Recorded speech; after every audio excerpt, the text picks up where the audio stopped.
CM योगी मुल्क भर में रैलियां कर रहे हैं। ऐसी ही एक रैली के दौरान हमारी नुमाइंदे ने सीएम योगी से बातचीत की, जिसमें सीएम ने बयान देते हुए कहा कि बीजेपी नरेंद्र मोदी की क़यादत में एक मर्तबा फिर भारी अक्सरियत से सरकार बनाने जा रही है। इस मौके पर उन्होंने अखिलेश और राहुल पर भी निशाना साधा। मुख्यमंत्री योगी आदित्यनाथ अब प्रचार के लिए निकल पड़े हैं, सियासी सफर पर निकल पड़े हैं, लगातार रैलियां कर रहे हैं। आप देख सकते हैं कि योगी आदित्यनाथ यहां पहुंच चुके हैं, अब अपने घर से निकले हैं, अब सीधे एयरपोर्ट जा रहे हैं। एयरपोर्ट से वो रवाना हो गए, आजमगढ़ प्रधानमंत्री की रैली में जाएंगे, पूर्वांचल की रैली में शामिल होंगे। तो निश्चित तौर पर यह कहा जा सकता है कि योगी आदित्यनाथ की जो रैली है वो काफी बड़ी रैली मानी जाती है। महाराज जी, बड़ा सियासी सफर। हाँ, भारतीय जनता पार्टी प्रचंड बहुमत के साथ आदरणीय मोदी जी के नेतृत्व में फिर से सरकार बनाएगी। महाराज जी, अखिलेश यादव कहते हैं कि यूपी के 2 लड़के, उनको कुछ आप और संबोधित करते हैं? नहीं, हमने ये नहीं कहा। हमने कहा कि भाई लोग अलग अलग जो है प्रयोग करते हैं कि 2 लड़कों की जोड़ी नहीं होती। भाई, हमारे यहाँ एक कृषि प्रधान क्षेत्र देश है और कृषि प्रधान अर्थव्यवस्था उत्तर प्रदेश की है। बैलों की जोड़ी यहाँ हुआ करती थी। तो महाराज जी, आज आप बड़ी रैलियां हैं, प्रधानमंत्री की भी रैलियां हैं, तो किस तरह रोज उत्तर प्रदेश के अंदर ही नहीं तो पूरे देश के अंदर इस प्रकार की रैलियां हो रही हैं और आदरणीय प्रधानमंत्री जी का अधिक से अधिक समय उत्तर प्रदेश को मिल रहा है। मुझे लगता है कि उत्तर प्रदेश अपने जो उत्तर प्रदेश के लिए लक्ष्य निर्धारित किया गया है उसको पूरा करेगा। जौनपुर में एसपी बीएसपी की मुश्तरका रैली से खिताब करते हुए मायावती ने कांग्रेस पर जमकर हमला बोला। मायावती ने कहा कि कांग्रेस की गलत पॉलिसियों की वजह से ही बाबा साहेब अम्बेडकर ने वजीर कानून के ओहदे से इस्तीफा दे दिया था। मायावती ने मजीद कहा कि इलाकाई पार्टियों की तश्कील भी कांग्रेस की गलत पॉलिसियों का ही नतीजा है। पार्टी के लंबे अरसे के शासनकाल में ना तो यहाँ गरीबी दूर हुई, ना बेरोजगारी दूर हुई, ना हमारे किसान लोग हमें खुशहाल नजर आए और ना ही अन्य मेहनतकश लोग अपनी जरूरतों को पूरा करते हुए नजर आए। और इतना ही नहीं, जब कांग्रेस पार्टी के राज में आप लोगों को रोटी रोजी के साधन नहीं मिले यहाँ के उत्तर प्रदेश में, तो बड़े पैमाने पर उत्तर प्रदेश से यहाँ गरीब और बेरोजगार लोगों को अपने रोटी रोजी के लिए आप लोगों को उत्तर प्रदेश छोड़कर देश के बड़े बड़े महानगरों में जाना पड़ा। आपके जौनपुर जिले के लोगों को भी रोटी रोजी के लिए तो बड़े बड़े महानगरों में जाना पड़ा। और इतना ही नहीं, परम पूज्य बाबा साहब डॉक्टर अम्बेडकर ने भारतीय संविधान में खासकर इस देश के दलितों, आदिवासियों वे अन्य पिछड़े वर्गों के लोगों को जो जिंदगी के हर पहलू में कानूनी अधिकार दिए थे, तो उनका भी पूरा लाभ इन वर्गों के लोगों को नहीं मिल पाया। और इतना ही नहीं, जब बाबा साहब डॉक्टर अम्बेडकर आज़ाद भारत में पहली सरकार में कानून मंत्री बने थे और जब उन्होंने ये महसूस किया कांग्रेस की हुकूमत ने कि जो मैंने अपने लोगों को कानूनी अधिकार दिए हैं उसका लाभ मेरे लोगों को बराबर नहीं मिल पा रहा है, तो तब फिर परम पूज्य बाबा साहब डॉक्टर अम्बेडकर ने आप लोगों के हितों में अपने कानूनी मंत्री पद से इस्तीफा भी दे दिया। और इस्तीफा देने के बाद उन्होंने पूरे देश के खासकर दलितों, आदिवासियों, पिछड़े वर्गों, गरीबों को, मुस्लिम समाज के लोगों को, अक़लियतों को उन्होंने ये कहा था बाबा साहब डॉक्टर अम्बेडकर ने कि मैंने भारतीय संविधान में तो आपको कानूनी अधिकार दिला दिए हैं, लेकिन आप लोगों को कानूनी अधिकारों का लाभ जब तक नहीं मिल पाएगा तब तक आप लोगों के हाथों में केंद्र और राज्यों की राजनीतिक सत्ता की मास्टर चाबी नहीं आ जाती है। तो बाबा साहब डॉक्टर अम्बेडकर ने आप लोगों को ये सलाह दी थी। और इतना ही नहीं, इसके लिए बाबा साहब ने ये कहा था कि आप लोगों को फिर अपनी पॉलिटिकल पार्टी, राजनीतिक पार्टी खुद बनानी होगी। तो बाबा साहब डॉक्टर अम्बेडकर की सोच के मुताबिक चल कर तो फिर हमने 14 अप्रैल सन 1984 को बहुजन समाज पार्टी का गठन किया। उसके बाद समाजवादी पार्टी और अन्य पार्टियों का भी गठन हुआ। ये पार्टियां भी सामने आई और ये इसलिए करना पड़ा क्योंकि कांग्रेस पार्टी को आप लोगों ने काफी मौका दिया, केंद्र में और राज्यों में भी और आपके उत्तर प्रदेश में भी, लेकिन कांग्रेस पार्टी अपने वायदों के मुताबिक खरी नहीं उतरी। वहीं जौनपुर में ही अखिलेश यादव ने बयान देते हुए कहा कि इस बार तारीखी जीत होगी, पूरा वोट इत्तेहाद को जा रहा है। उन्होंने कहा कि यूपी में चुनाव इत्तेहाद के हक में है, इत्तेहाद की सरकार में नया भारत बनेगा। लोग हैं जिन्होंने कहा था कि हम किसानों की आय बढ़ा देंगे। 5 साल गुजर गए, किसान की आय नहीं बढ़ी, महंगाई बढ़ गई और जो हमारे किसान खाद खरीद करके लाते थे, यूरिया खरीदते थे, बताओ 5-5 किलो की उसमें चोरी हो गई कि नहीं हो गई। हमारे माताओं बहनों को जो सिलेंडर दिए, चूल्हे दिए, उनमें भी गैस चोरी हो गई और महंगा इतना कर दिया कि दोबारा सिलेंडर भराना कोई नहीं भरा पा रहा है। आज जो परिस्थितियां हैं राजनीति की, जो बदलाव दिखाई दे रहा है, उस बदलाव में मैं कह सकता हूं कि महागठबंधन सबसे ज्यादा सीटें जीतने जा रहा है। बताओ हमारे लोग, समाजवादी और बहुजन समाज पार्टी के लोग, वो चाय वाला बनकर के आए थे, चाय का स्वाद कैसा निकला तो सब जान गए हैं। चाय का नशा उतर गया जिन पर चाय का नशा का था, और वही लोग धोखा देने के लिए अब चौकीदार बनकर के आ रहे हैं।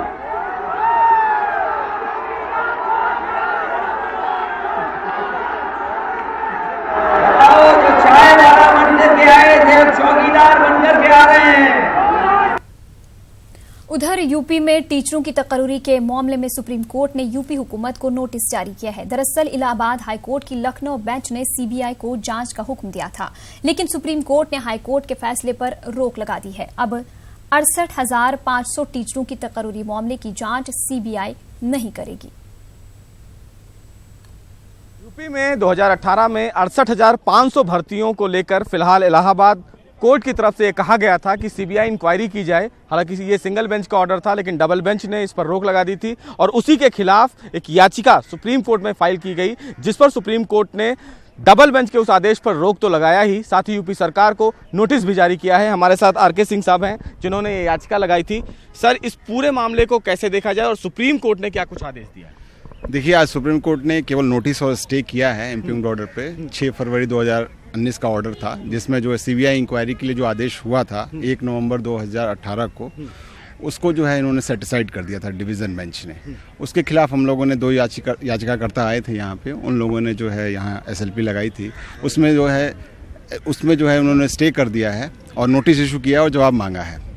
सर, कितनी बड़ी भर्ती मानी जा रही है फिलहाल, और इसमें क्या आपको लग रहा है गड़बड़ियां हैं जिसमें सीबीआई इंक्वायरी होनी चाहिए? देखिए, इसमें लार्ज स्केल पे इरेगुलरिटीज़, रैम्पर्ड इरेगुलरिटीज़ हुई हैं इसमें, और इस तरह की भर्ती इसमें तो यहाँ तक निकल के आया है कि कुछ लोगों ने तो एग्जामिनेशन भी नहीं दिया है, वो लोग पास होकर के और वो लोग नौकरी कर रहे हैं। इस तरह की इरेगुलरिटीज़ आई है और पिछले 20 साल में काफ़ी भर्तियाँ हुई जिसमें काफ़ी इरेगुलरिटीज़ आई थी। तो सिंगल बेंच का ये कहना था कि जो 20 साल में वही ऑफिसर रहते हैं और जो है भर्तियाँ होती हैं और इरेगुलरिटीज़ होती है, उनके ऊपर कोई स्ट्रिक्ट एक्शन नहीं होता है। इसकी वजह से उन्होंने जो है पहले तो उन्होंने सरकार से पूछा कि आप इंडिपेंडेंट इंक्वायरी करा रहे हैं कि नहीं करा रहे हैं, क्योंकि सरकार ने इसमें 3 मेंबर्स कमेटी बनाई हुई थी। उस 3 मेंबर्स कमेटी में 2 उसी डिपार्टमेंट के लोग थे, जो कि डॉक्ट्रिन ऑफ एक्सपेक्टेशन के, लेजिटिमेट एक्सपेक्टेशन के अंदर आता है कि वो लोग कैसे इंक्वायरी, खुद ही अपने केस की कैसे इंक्वायरी कर सकते हैं। इस पर कॉन्स्टिट्यूशन बेंच के भी जजमेंट्स हैं। तो जो है इसको जो है लास्ट में जो है सिंगल बेंच ने इसको जो है सीबीआई को ट्रांसफ़र कर दिया था। बट जो डिवीज़न बेंच ने जो है एज्यूम कर लिया कि नहीं, इसको it's not required for the CBI, they can be local investigation can be also be done.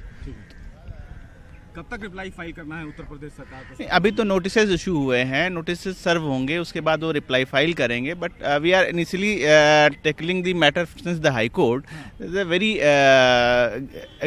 Matter is a very serious and the state of UP in so many the court has asking him single जज so many words. Single जज ने काफ़ी बार उनसे पूछा कि आप क्या चाहते हैं, कौन इसमें करेगा. स्टेट गवर्नमेंट उसमें कुछ भी नहीं करना चाह रही है. सीबीआई इंक्वायरी के लिए बोला है आपकी तरफ से, यहाँ कहा गया, हालांकि नोटिस इशू हो गया है. क्या लगता है इस पूरे मामले में? इस पूरे मामले में अब दूध का दूध पानी का पानी होगा. इंक्वायरी होगी, सीबीआई को अपनी रिपोर्ट दाखिल करनी पड़ेगी, सीबीआई को बताना पड़ेगा कि क्या क्या इरेगुलरिटीज हुई हैं. इससे मामला पूरा साफ होगा. जो भर्तियां हुई हैं उसमें गड़बड़ियां हैं? बिल्कुल पूरी तरह से. तो फिलहाल सुप्रीम कोर्ट ने इस पूरे मामले में उत्तर प्रदेश सरकार को नोटिस जारी कर दिया है. हालांकि हाई कोर्ट के उस आदेश पर भी रोक लगा दिया है जिस आदेश में यह कहा गया था कि इस पूरे मामले में सीबीआई इंक्वायरी की जरूरत नहीं है. अब देखना यह होगा कि यह मामला देश की सबसे बड़ी अदालत सुप्रीम कोर्ट पहुंच गया है, तो इस पूरे मामले में सुप्रीम कोर्ट का क्या कुछ अहम आदेश होगा. कैमरामैन वैभव के साथ सुशील पांडे, न्यूज़ 18 दिल्ली. अलीगढ़ बस में किसी शख्स की लापरवाही कई मुसाफिरों के लिए परेशानी का सबब बन गई है. दिल्ली से फर्रुखाबाद जा रही बस में किसी शख्स ने कंडक्टर की सीट के ऊपर सामान में तेजाब की बोतल रख दी थी, जो किसी सबब अलीगढ़ में फट गई और कंडक्टर समेत कई मुसाफिर शदीद जख्मी हो गए. अलीगढ़ बस में बोतल फटने से अफरा तफरी पैदा हो गई और आनन फानन जख्मियों को जिला अस्पताल में भर्ती कराया गया है, जहां सभी की हालत अब खतरे से बाहर बताई जा रही है. बस में तेजाब की बोतल किसने रखी ये अभी तक मालूम नहीं चल सका है, लेकिन इस तरह की वारदात रोडवेज बस में होना मुसाफिरों के तहफ्फुज पर सवालिया निशान लग रहा है.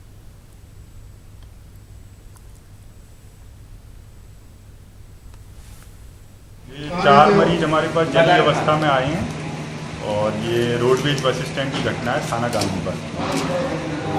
इनका निरीक्षण और परीक्षण करके और उपचार. क्या घटना हुई थी, क्या केमिकल वगैरह फटा, क्या है ये तो जांच के बाद ही पता लगेगा क्या सकता है. अलीगढ़ जेल में एक कैदी ने फांसी लगाकर खुदकुशी कर ली, जिसमें जेल में हंगामा मच गया. बताया जा रहा है कि कैदी 2014 से जेल में सजा काट रहा था और आज उसने फांसी लगाकर खुदकुशी कर ली. मामले की जांच की जा रही है. अभी खुदकुशी की वजूहात का पता नहीं चल सका है. अलबत्ता जेल में हिफाजती अमले की मुस्तैदी और सख्त निगरानी के बावजूद कैदी का फांसी लगाना जेल इंतजामिया की कारकर्दगी पर सवालिया निशान लगा रहा है.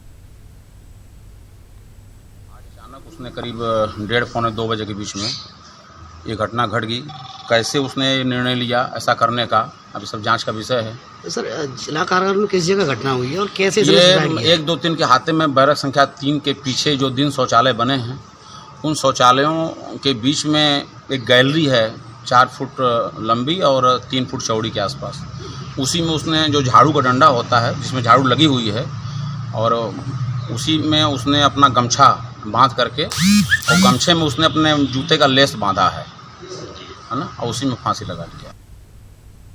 मारूफ योग गुरु के स्वामी आनंद गिरी को जिनसी ज्यादतियों के इल्जाम में ऑस्ट्रेलिया के शहर सिडनी में गिरफ्तार कर लिया गया है. आनंद गिरी संगम किनारे वाक़ बड़े हनुमान मंदिर के चीफ पुजारी और अखाड़ा परिषद के सदर महंत नरेंद्र गिरी के शागिर्द खास हैं. सिडनी की 2 खवातीन ने आनंद गिरी पर जिनसी ज्यादती और छेड़खानी का इल्जाम लगाया है. अखाड़ा परिषद के सदर महंत नरेंद्र गिरी का कहना है कि सन 2016 में स्वामी आनंद गिरी ऑस्ट्रेलिया गए थे. इस दौरान वहां की 2 खवातीन ने स्वामी आनंद गिरी पर जिनसी ज्यादतियों का इल्जाम लगाया था और पुलिस में इसकी शिकायत दर्ज कराई थी. स्वामी आनंद गिरी के 4 हफ्ते के हालिया दौरे के दरमियान सिडनी पुलिस ने उनको दर्ज शिकायतों की बुनियाद पर गिरफ्तार कर लिया है. महंत नरेंद्र गिरी का कहना है कि निरजनी अखाड़ा ऑस्ट्रेलिया में कानूनदानों से मशवरा कर रहा है ताकि स्वामी आनंद गिरी को जमानत पर रिहा कराया जा सके. जो महिलाएं 2 थी उनका 2016 में कथा के दौरान आशीर्वाद की जो हमारी मान्यता है कि पीठ ठोक के आशीर्वाद देते हैं, वहाँ ऐसी मान्यता नहीं है. उन्होंने उसको बुरा माना, लेकिन तब कुछ नहीं बोली. अभी जब गए तो उन्होंने कुछ पूजा कराने के लिए कहा महाराज से, आनंद गिरी से, जो तंत्र मंत्र की पूजा थी. उन्होंने मना कर दिया, मुझे आता नहीं, मैं नहीं कराऊंगे. उसी में उनका विवाद हो गया, तो उसी के 2016 के मामले को लेकर के उन्होंने FIR दर्ज करा दिए. FIR में भी लिखा हुआ है कि उन्होंने हमारे विदय मर्जी से हमारे शरीर को छुआ और मुझे मारपीट की. न उन्होंने बलात्कार के लिए कहा है, न कोई गलत काम करने का आरोप लगाया है, यही आरोप लगाया है। उसी पे जो कि ऑस्ट्रेलिया का नियम है कि कोई महिला ऐसा आरोप लगाती है गिरफ्तारी होती है, गिरफ्तारी के बाद जांच होती है, जांच हो रही है, जांच में छूट जाए कोई दिक्कत नहीं है, बिल्कुल दरखास्त लगाई गई है।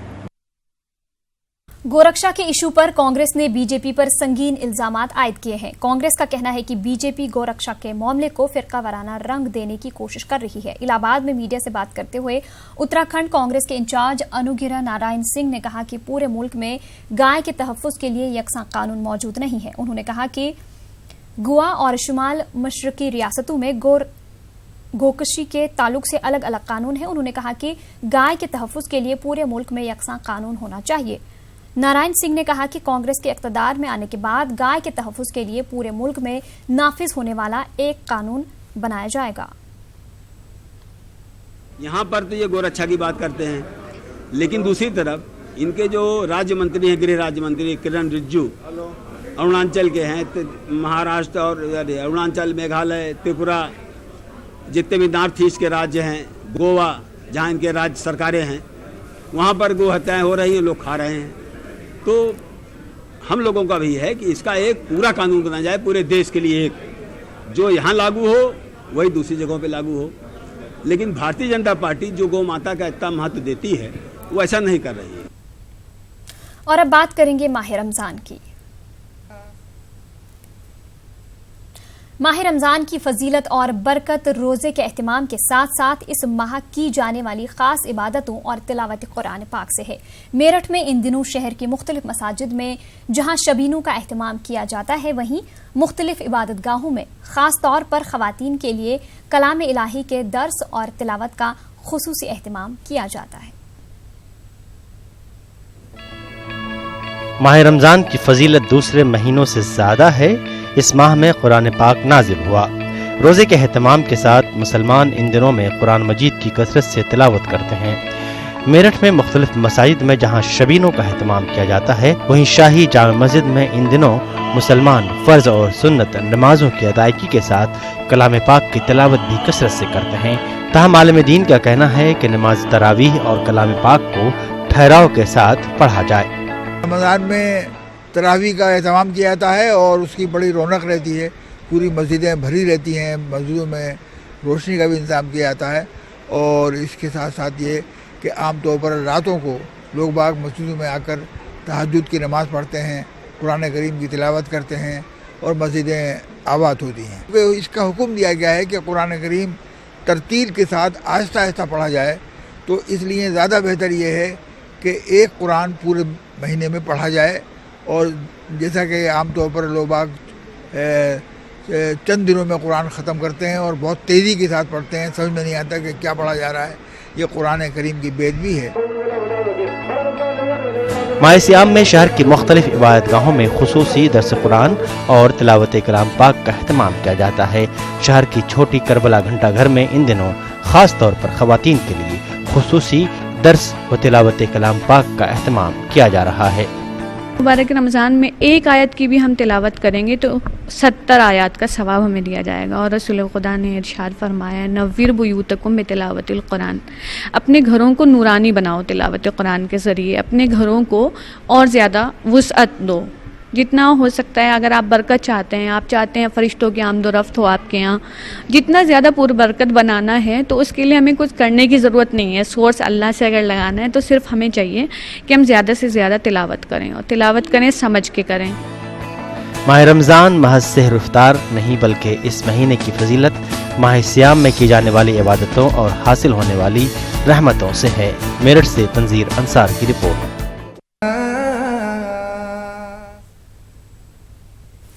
अंजुमन तरक्की उर्दू बिहार के काम पर सवाल खड़ा होने लगा है। आरजेडी एमएलए अब्दुल गफूर ने बड़ा बयान दिया है। गफूर के मुताबिक अंजुमन को मिलने वाला ग्रांट खुर्द बुर्द का शिकार हो जाता है। उधर सूबाई हुकूमत ने दावा किया है कि अंजुमन के तनाज़े को जल्द हल किया जाएगा, साथ ही अंजुमन में मुस्तकिल इंतजामिया की बहाली की जाएगी। एक रिपोर्ट। कभी अंजुमन तरक्की उर्दू की कोशिशों से उर्दू को बिहार की दूसरी सरकारी जबान का दर्जा मिला था। आज अंजुमन की हालत यह है कि पटना के लोग नहीं जानते हैं कि अंजुमन में कोई काम भी होता है। उर्दू एकेडमी के दफ्तर की दूसरी मंजिल पर कायम अंजुमन के दफ्तर में एक भी मुस्तकिल मुलाजिम नहीं है। 4 आर्जी मुलाजिम है, वो भी अंजुमन की सफाई और जनरल सेक्रेटरी का काम देखते हैं। उर्दू के नाम पर कोई काम नहीं होता है। अपोजिशन ने इस मामले पर हुकूमत की सख्त तनकीद की है। अंजुमन काम नहीं कर रही है ना, तो पैसा तो पानी में जा रहा है ना। जो अंजुमन को पैसा दिया जा रहा है वो पैसा पानी में जा रहा है। खाने के लिए एक आदमी को दिया जा रहा है, एक आदमी खाता है, न उसका कोई सदर है न कोई मेंबर है। एक सेक्रेटरी है जो पैसा खा रहा बरसों से खा रहा। उसको पेट से ये पैसा निकालना चाहिए।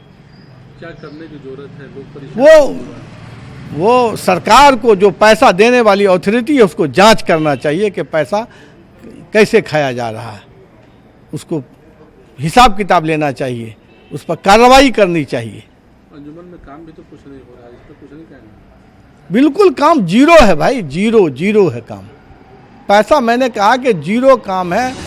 जेडीयू अक़लियती सेल के नायब सदर मोहम्मद अजीम के मुताबिक अंजुमन के इस तनाज़े को हल करने की हुकूमत कोशिश करेगी। मोहम्मद अजीम ने कहा कि अंजुमन के मसले पर हुकूमत गौर कर रही है। सरकार करेगी इसको, और सरकार इस पर बहुत ज़्यादा मतलब सोच रही है और इस पर बहुत एक्टिव है सरकार, और इस पर सरकार एक्शन लेगी। लेकिन सवाल ये पैदा होता है कि सरकार भी होगी, उसका तवज्जो मबजूल कराने के लिए हमारे उर्दूदा तबके के लोगों को आगे आना होगा। गवर्नमेंट को कहना होगा कि इसको आप मजबूत बनाइए, इसको सुदृढ़ बनाइए। तो हमें तो पहल करनी होगी ना। तो ये उर्दूदा तबके पर जो है, वो जो उर्दू के यहाँ बहुत सारे लोग हैं, एक से एक हैं, उन लोगों को दरअसल अंजुमन के जनरल सेक्रेटरी मदरसा एजुकेशन बोर्ड के चेयरमैन बन गए हैं। अपोजिशन ने नीतीश कुमार से सवाल किया है कि अंजुमन को मिलने वाला ग्रांट कहां खर्च होता है। अपोजिशन ने इसकी जांच कराने का हुकूमत से मुतालबा किया है। उधर जेडीयू ने भरोसा दिलाया है कि अंजुमन के तमाम मसाइल को जल्द हल किया जाएगा। न्यूज़ 18 उर्दू के लिए पटना से महफूज आलम की रिपोर्ट। और इसी के साथ इस बुलेटिन में फिलहाल इतना ही। आदाब।